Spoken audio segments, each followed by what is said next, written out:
Hey y'all, hey, it's JJ Conway. Welcome to Building Wealth Together, where our goal is to help you walk in abundance and leave a legacy.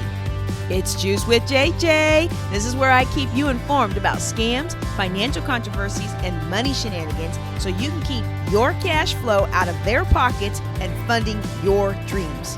Let's get into it.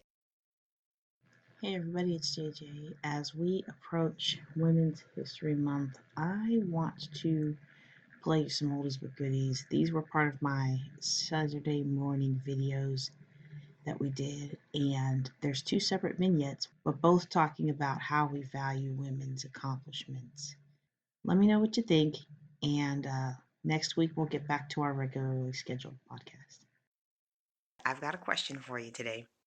Why is it so many women feel the need to dumb themselves down in order to be accepted in society? Even today, we still find one of the most common pieces of advice my mentors give me is you have to make yourself dumber than everyone else in the room. And it seems kind of counteractive because one of the things that I have to fight as an African American physicist and financial planner now as I transition and prepare for my next career is that I'm generally regarded as the lowest intelligence person in the room, and I'm constantly fighting to be accepted. And so I just find this a strange thing, and it's not just a racial thing. I've noticed this across all economic and racial lines. But I had the pleasure of spending an hour with one of my acquaintances the other day that I had no idea how amazing she was. I mean, this woman has her PhD, and we began to talk, and she started telling me about her line of work. And as a scientist myself, I was fascinated. I don't want to tell you what she does because I don't want to give away her identity. But I was just fascinated, and she kept saying, "Oh, I'm sorry if I'm boring you." And I'm thinking, no, I'm a scientist myself. It's a different field of science, but I'm so amazed at what she does, and just all of the intelligence behind the things that she was talking about in the committees she's been on, and none of us know that very generally. I mean, I don't know who else knows it. I don't know her that well, but I've known of her, and worked alongside her in volunteer capacity off and on for about 2 years now. You think I would have known that she had that she had her doctorate, right? Because I mean, that's something you kind of tell people. And I'm not knocking her decision to kind of hide that, but she made a comment to me. She's like, "Well, you have your public persona, you have what you share with the world, and then you have what you keep close." And I was really taken aback by that because I was like, the public persona is really more of like a party girl, and out having fun, blondes have more fun kind of party girl persona. That's really what you see a lot of on the social media and stuff. And I'm not knocking her decision because if you look at her life versus my life, she's much better connected than I am. She has a much more full social life than I have. And she's held in a little bit higher esteem than I am in certain, in the circles around here. That didn't come out right. But what I mean to say is this is not one of those racial posts, okay? I have a lot of these black girl in the South posts where I'm like, wow, it's a whole new world for me. But this is not one of them. Okay, uh, there. What this post is about is that even today in 2019, it feels like a woman's value is still in her appearance and her sex appeal, and it shouldn't be that way. It just shouldn't be that way. And I don't have an answer to why so many of my female mentors tell me, hey, what you got to do if you want to get ahead, if you want to get further ahead, you've got to dumb yourself down and you've got to be the lowest, you've got to make sure everybody else in that room, all those men feel like they're smarter than you. I don't know why that's the still advice today, but it is. And that's a problem. Which makes me feel kind of hypocritical because I'm about to say I need some help shopping for a wig if anybody's available today.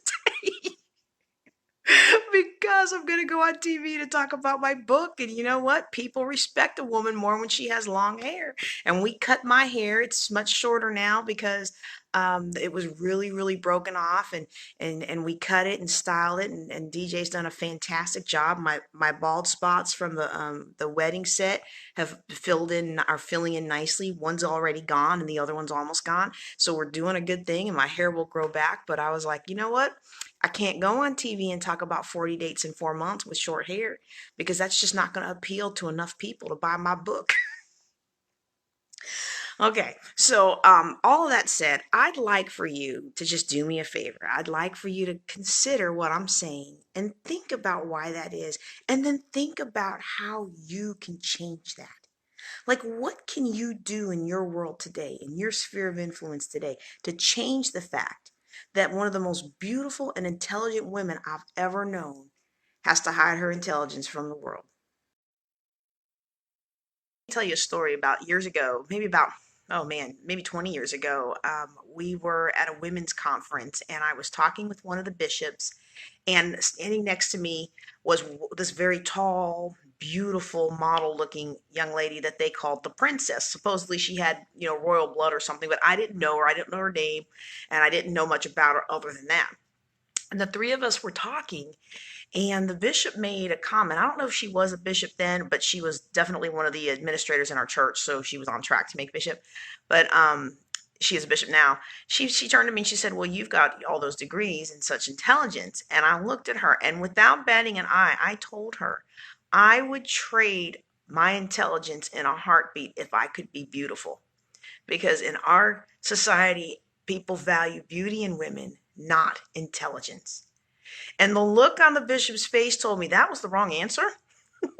But at that point in my life, I think I was 22, maybe 23 years old. I don't know. I was young. I had just graduated from grad school.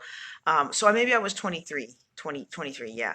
Maybe 24. I don't know. It doesn't matter. What matters is I was young, and what I was seeing around me is that people weren't valuing the degrees or the intelligence. And it was really like I was told when I was younger. No one was going to want you if you always had your nose in those books. And no one really wanted a geeky physics major with big glasses and frizzy hair. But they all wanted the beautiful princess that no one could really have a conversation with about anything of substance. And so, to me, I understand that my worth as a woman is more than just my beauty. But even today, you fast forward 20 something years and I meet somebody at a banquet, and I've only seen this person. I work in a business capacity with the husband, but I've seen the wife online, and I finally get a chance to meet this woman. And I'm like, the first thing out of my mouth, guess what it is? "You are so much more beautiful in person than you are online. Oh my goodness, you're so beautiful." And like, I'm sitting here like, what her worth, and she's all thank you, and we sit down and we chit chat. But I'm just amazed at myself that even as enlightened as we are as women, one of the first things that we have to do is affirm that each other is beautiful, because today our value still is wrapped up a lot in how we look or how young we are, how much attraction we garner, how much people are attracted to us, how much people value us, which is based on our appearance. And so, I don't have answers, but I do know one thing. If we as women want to get paid equally, and many of us are working hard to fix that discrepancy that still exists, that women get paid less. If we as women want to be taken as seriously in the boardroom, y'all saw my video on wearing the sweater at the board meeting when all the men were in suits, right? If we want to be taken as equal partners, if we want to be taken as serious contenders, we have to, in our own internal dialogue, we have to move beyond the, "Oh, you're so beautiful."